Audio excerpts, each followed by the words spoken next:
Assalamualaikum warahmatullahi wabarakatuh. Perkenalkan, nama saya Ervita Aprilia. Saya mahasiswa dari Universitas Pancasakti Bekasi, Prodi Manajemen dengan nomor NIM 2892050040. Oke, pada kesempatan kali ini saya akan menjelaskan tentang pengantar ekonomi mikro.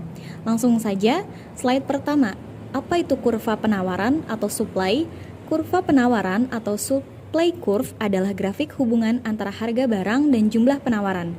Kurva ini dibuat atas dasar real mengenai hubungan tingkat harga barang dan jumlah penawaran barang tersebut yang dinyatakan dalam daftar penawaran atau supply schedule. Next slide. Apa yang dimaksud dengan demand curve atau kurva permintaan? Kurva permintaan adalah grafik yang menggambarkan antara harga dan jumlah barang yang diminta. Dikutip dari buku Microeconomics tahun 2005 oleh Rubin Krugman dan kawan-kawan, kurva permintaan didefinisikan sebagai grafik yang menggambarkan hubungan antara harga dengan komoditas yang ingin dibeli dan dapat dibeli konsumen. Elastisitas. Apa yang dimaksud dengan elastis? Yang dimaksud dengan elastisitas yaitu adalah derajat kepekaan suatu gejala ekonomi terhadap perubahan gejala ekonomi lain.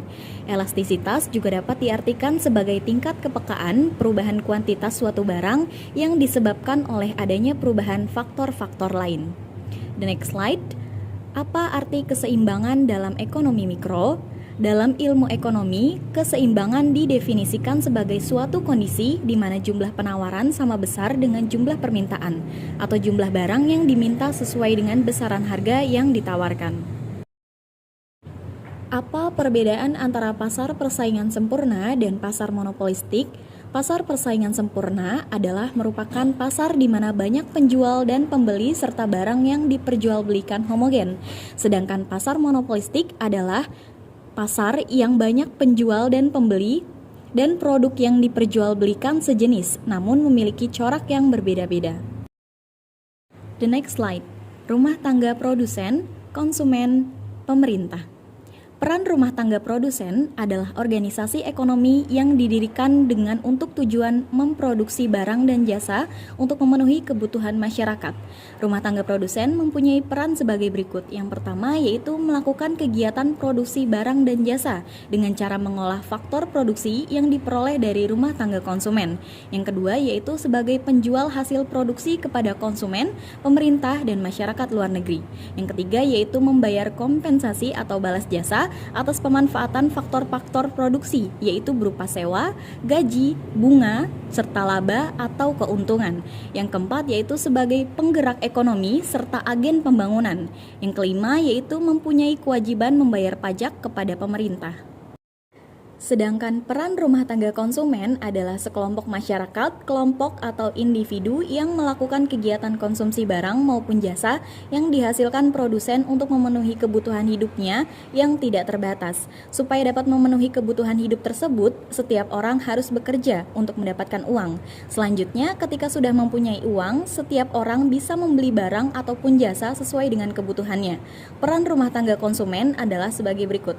Yang pertama, yaitu sebagai memakai barang atau jasa yang dihasilkan oleh rumah tangga produsen atau perusahaan untuk memenuhi kebutuhan hidupnya. Kemudian yang kedua yaitu pemasok faktor produksi kepada perusahaan untuk diolah dalam kegiatan produksi. Lalu, untuk peran rumah tangga pemerintah, pemerintah merupakan pihak yang memiliki peran vital dalam sebuah perekonomian. Pemerintah bertugas untuk mengontrol dan mengendalikan perekonomian negara agar masyarakat dapat mencapai kemakmuran. Peran pemerintah dalam kegiatan ekonomi adalah sebagai berikut. Yang pertama yaitu menjaga stabilitas ekonomi dengan membuat dan menerapkan kebijakan-kebijakan ekonomi.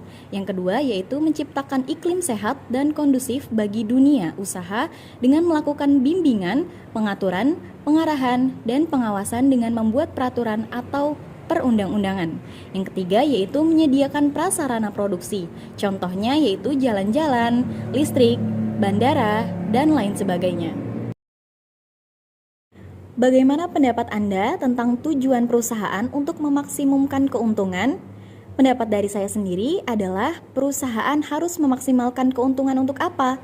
Untuk melanjutkan kehidupan karyawannya dan sekaligus memperluas lagi jangkauan dan membuat produk atau jasa dari perusahaan tersebut semakin dikenal banyak orang dan banyak yang dipakai sehingga dapat menjadi nilai plus untuk sebuah perusahaan tersebut dan menambah keuntungan untuk perusahaan tersebut.